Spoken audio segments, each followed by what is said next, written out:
क्या श्राद्ध ब्राह्मण से ही करवाना चाहिए, ब्राह्मण के द्वारा ही, ब्राह्मण को ही श्राद्ध देना चाहिए? ऐसा भी है, लेकिन ऐसा ही है ऐसा नहीं है।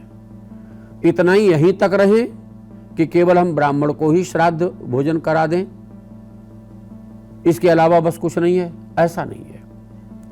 हम चूंकि ब्राह्मण में हम विद्या की अधिकता देखते हैं, तपस्या की अधिकता देखते हैं, वेदों की अधिकता देखते हैं, नियमों की अधिकता देखते हैं, उपवास की अधिकता देखते हैं, अच्छे चिंतन की अधिकता देखते हैं, उनका जीवन पवित्रता से भरा हुआ अधिक होता है हमारी अपेक्षा, इसलिए हम उनका चुनाव करते हैं।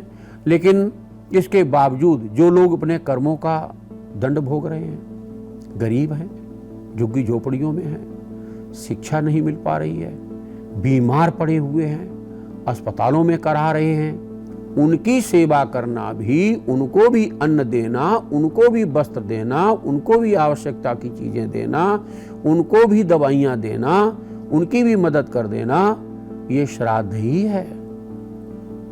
क्योंकि जीवन में दवाइयां भी चाहिए, जीवन में कपड़े भी चाहिए, जीवन में भोजन भी चाहिए, जीवन में हमें बहुत कुछ चाहिए, अच्छा समाज चाहिए, अच्छी हमें भावनाएं चाहिए। तो ये ऐसा ही नहीं है, ब्राह्मण के लिए आदेश है, ब्राह्मण के लिए भी बहुत ऐसा लिखा हुआ है कि किस ब्राह्मण को श्राद्ध कराया जाए, किसको ना कराया जाए। भ्रष्ट ब्राह्मण को मना है, जो संध्याहीन है उसको श्राद्ध न कराएं, जो गायत्री नहीं जप रहा है उसको श्राद्ध न कराएं, जो दूसरों के प्रति अच्छी भावना नहीं रखता उसको श्राद्ध न कराएं, जो डाका डालता है उसको श्राद्ध न कराएं, जो माता पिता को कष्ट देता है, माता पिता को आंसू बहलवा रहा है, श्राद्ध उसको मत खिला देना। तो ये बहुत सारी हिदायतें हैं। तो उस ब्राह्मण को जरूर खिलाएं जो हमारे धर्माचरण से जुड़ा हुआ है, और उसके बाद साधु हैं, संत हैं, गरीब हैं, जो समाज में बेचारे पिछड़े हुए लोग हैं, उनकी भी मदद करना श्राद्ध ही कहलाता है। तो ऐसा ही नहीं हम छात्रों को भोजन कराएं, जो ऐसी जगह पढ़ रहे हैं, जो धर्म की शिक्षाएं ले रहे हैं, हम उनको भोजन कराएं, गुरुकुलों में हम मदद करें, ये श्राद्ध ही है। तो जो संध्याहीन है उसको ना कराएं, कोई दोष नहीं है। और जो महागरीब है बेचारा, घर से बाहर पड़ा हुआ है, जिसको कोई सहारा नहीं है, उसको हम मदद ना करें, ये भी श्राद्ध नहीं है। बिगड़े हुए ब्राह्मण को भोजन कराना श्राद्ध नहीं है। अति आवश्यकता वाले, गरीबी से जूझ रहे, कर्मों के दंड भोग रहे, उनकी मदद न करना, यह भी श्राद्ध नहीं है। तो हमें ब्राह्मण का सम्मान तो करना ही है, और उस ब्राह्मण का सम्मान करना है जो ब्राह्मण नियम में बंधा हुआ है, जो श्रद्धा रखता है, जो ईश्वरमय है, और समाज में, समाज के हित के लिए जो जी रहा है, उनके ऐसे ब्राह्मण को हम भोजन कराएं, उनका हम सम्मान करें, हम वस्त्र दें, जो भी हमारे पिता की अच्छी प्रिय चीजें हैं, जो हमारे पितरों को चाहेती, राजा है तो भूमिदान करे क्योंकि वो भूपति है। जो जिस सामर्थ्य के आप हैं तो वो आप दान करें, और दान से ही हमारा जीवन बनता है।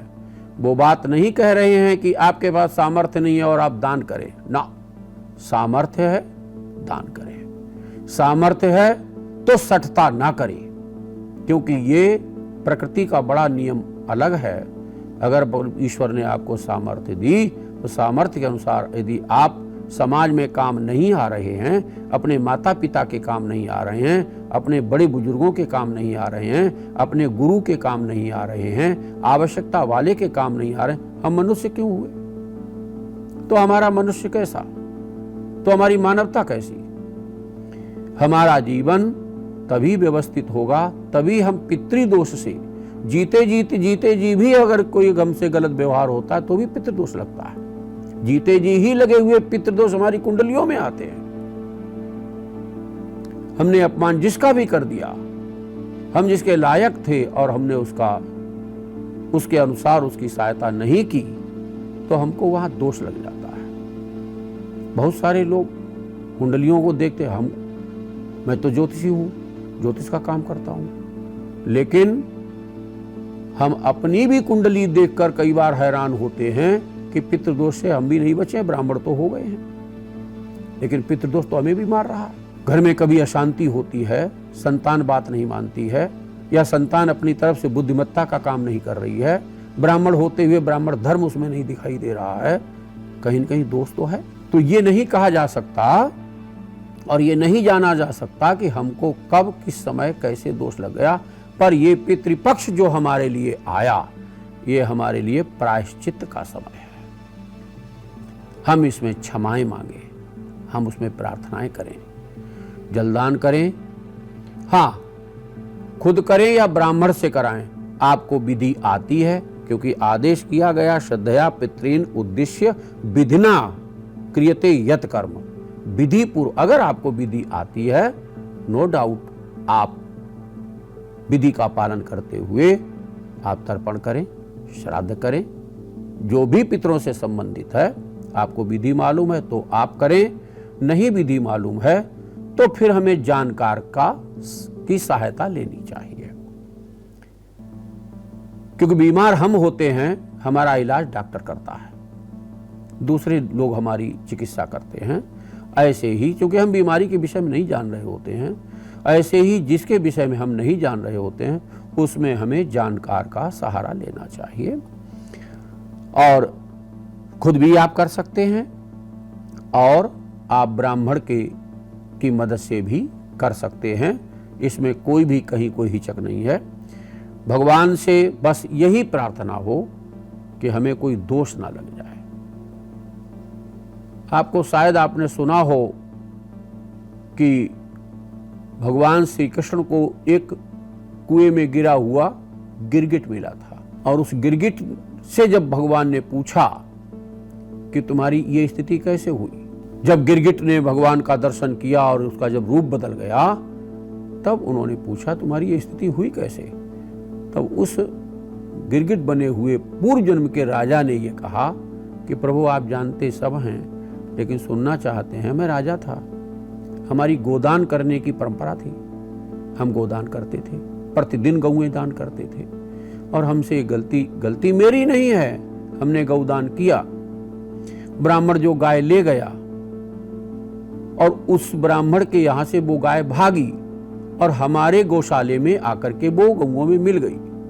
हमें क्या पता, कोई गाय भाग करके हमारी गौओं में मिल गई, और सवेरे हमारा नियम था फिर गोदान करने का, हमने गौदान कर दिए। हम 1000 गाय का दान प्रतिदिन करते थे, उसी में वो गाय चली गई। और जब वो ब्राह्मण लेने वाला लेके जा रहा था तो जो पहले दिन गाय ले गया था, वो ब्राह्मण अपनी गाय को ढूंढता हुआ जब उस झुंड के किनारे से निकला तो ब्राह्मण ने गाय पहचान ली। उसने कहा ये गाय मेरी है। दोनों ब्राह्मणों में झगड़ा हो गया, हमारे ही दरबार में आ गए।